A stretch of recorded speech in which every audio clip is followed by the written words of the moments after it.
Hi, everybody. Bill Prince here again. I'd like to welcome you all to week 3 of corporate policy and ethics. Hopefully, we have got most of our little technical glitches out of the way. It seems like we have. Hopefully, McGraw-Hill Connect's working a little smoother. Have absolutely no idea what went on that first week, but it looks like we've been able to get a lot of the kinks out of it. Again, as I've noticed, this is the first time we've used this in this course, so a number of the glitches could certainly well be on my end, but I think we're figuring out what we're doing, and hopefully it will become a beneficial portion of this course for you and others going forward. In week 3, well, let me back up for a minute.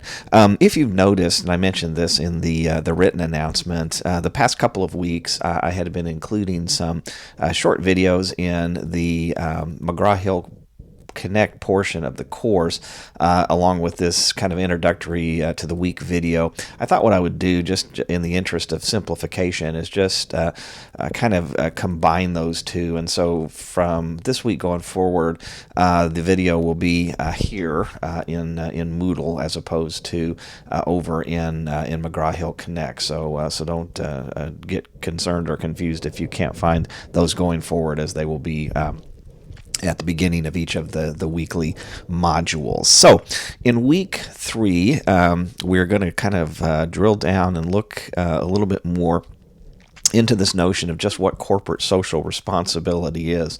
The first couple of weeks we've been talking about identifying who stakeholders are and how companies can interface with their stakeholders, engage them, deal with them, and so forth. And this week we're going to kind of try to define, what is this corporate social responsibility?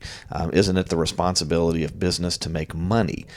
Is it the responsibility of business to solve social problems, to solve global problems, to solve ethical problems, moral problems, and that kind of thing? And so that's kind of the discussion and the debate that we're going to be having this week.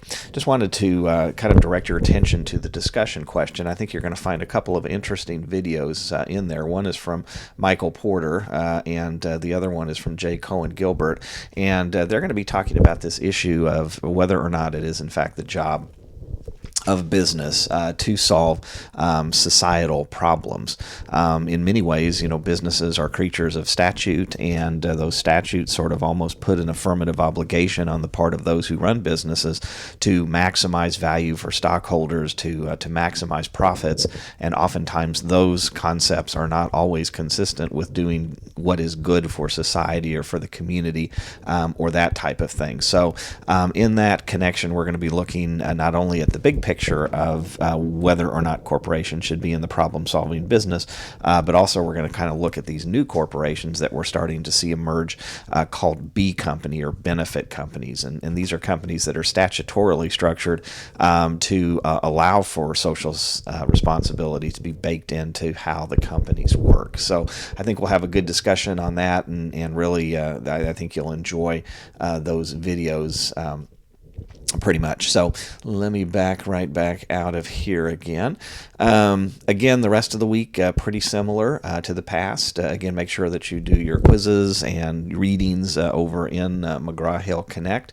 And then our case assignment this week will deal with an issue that a company called Gravity Payments had, and dealing with social responsibility over there. So again, a pretty interesting case that I think you will enjoy.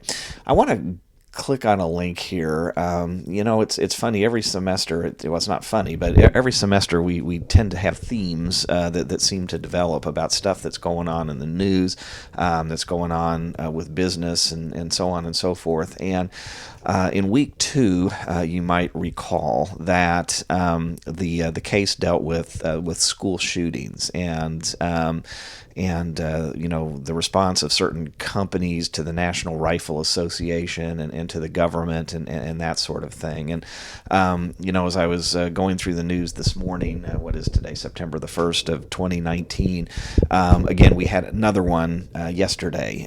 This one was a little bit different, where as opposed to an individual showing up at sort of a soft target and just shooting the people that were there, this was sort of a rolling mass shooting where this individual, was driving, I guess, up and down the highways, just kind of randomly shooting at people, and unfortunately, at least 5 folks lost their lives, and a number were wounded.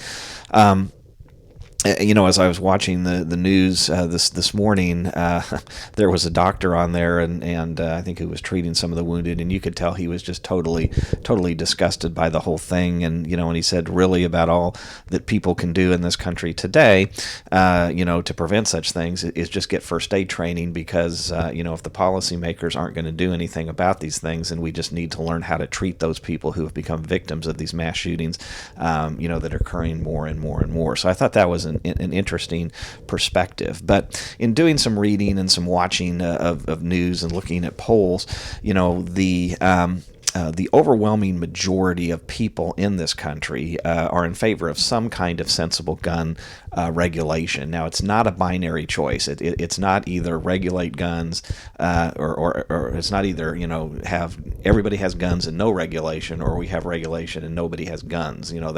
That's not the debate, although some would try to put it that way. There can be common sense gun regulation.